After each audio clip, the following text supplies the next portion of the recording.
বলবো যে কথাগুলো বর্তমানে এই চলমান আমাদের বাংলাদেশের জাতীয় প্রেক্ষাপটে আমাদের জন্য আল্লাহর কোরআনের নির্দেশনা হিসাবে আমাদের পাথেয় হিসাবে কাজ করতে পারে, সেই ধরনের কিছু কথাই আমি আপনাদের সামনে উপস্থাপন করার চেষ্টা করব। আমি আপনাদের কাছে দোয়া চাই, আল্লাহ যেন আপনাদের বুঝার মতো করে আমাকে বলার তৌফিক দান করেন। সূরাতুন নিসার ৬০ নম্বর আয়াতটি আমি তেলাওয়াত করেছি। আমার তেলাওয়াতকৃত আয়াতের মধ্যে আল্লাহ পাক রব্বুল আলামিন বড় আশ্চর্য এবং বিস্ময় নিয়ে আল্লাহ একটা প্রশ্ন রেখেছেন। সেই প্রশ্নের মধ্যে আল্লাহ পাকের একটা আশ্চর্য এবং বিস্ময় ভাব প্রকাশ পেয়েছে। আল্লাহ বলেন, আলাম তারা ইলাল্লাযীনা ইয়াজুমুনা আন্নাহুম আমানু বিমা উনজিলা ইলাইকা ওয়া মা উনজিলা মিন ক্বাবলিক। মাইকম্যান লক্ষ্য করেন, ওদিকে সাউন্ড কম, আপনারা আওয়াজ করবেন না, দাঁড়ান। একজন দাঁড়ায় বলছেন লক্ষ্য করছি, মাইকের লোক যদি লক্ষ্য করেন আওয়াজের সমস্যা হচ্ছে। আল্লাহ বলছেন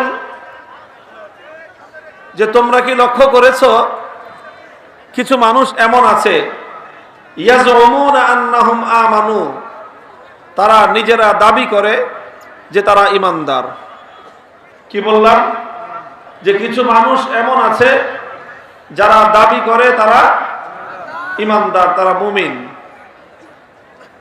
দাবি করে তারা মুমিন, অথচ এরপর আল্লাহ বলতেছেন ইউরিদুনা আন ইয়াতাহাকামু ইলাত তাগুত, তারা নিজেদেরকে ঈমানদার বলে দাবি করে অথচ তারা তাগুতের সিদ্ধান্ত এবং তাগুতের বিচার চায়।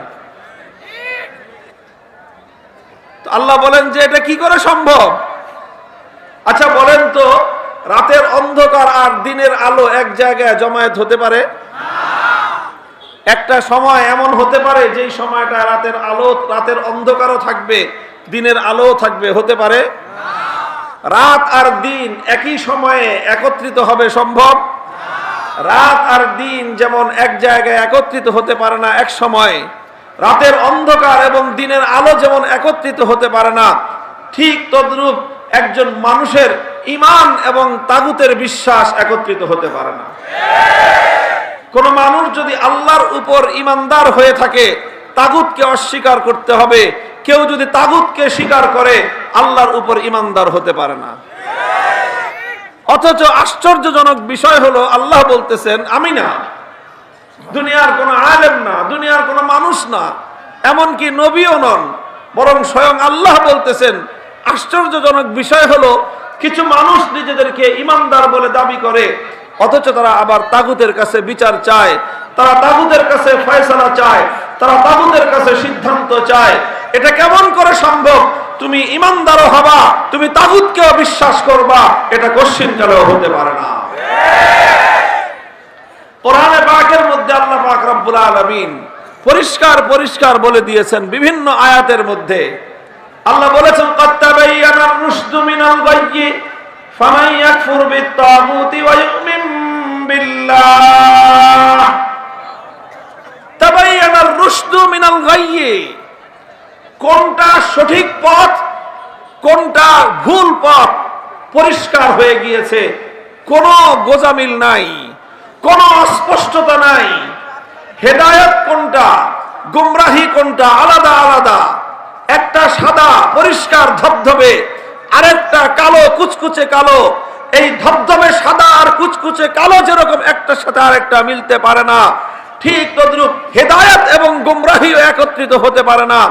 আল্লাহ বলছেন ফামান ইয়াকফুর বিত-তাগুত ওয়া ইউমিন বিল্লাহ, যে আল্লাহর উপর ঈমান আনবে আর তাগুতকে অস্বীকার করবে সেই একমাত্র মুক্তি পাবে। তাগুতকেও মানবা, তাগুতকেও স্বীকার করবা, আল্লাহকেও বিশ্বাস করবা। এটা তো ওরকম হয়ে গেল যে আল্লাহ রাজি থাকুক, শয়তানও বেজার না হোক। কি বলেন? আল্লাহকেও রাজি করতে চায়, শয়তানকেও বেজার করতে চায় না। সম্ভব এটা? বলেন সম্ভব? অথচ এটাই আজকে আমাদের সমাজের অধিকাংশ মানুষের এটাই হয়ে গেছে তাদের স্বভাব। চরিত্র বললাম না, চরিত্র বললে আবার বেশি মাইন্ড করবেন।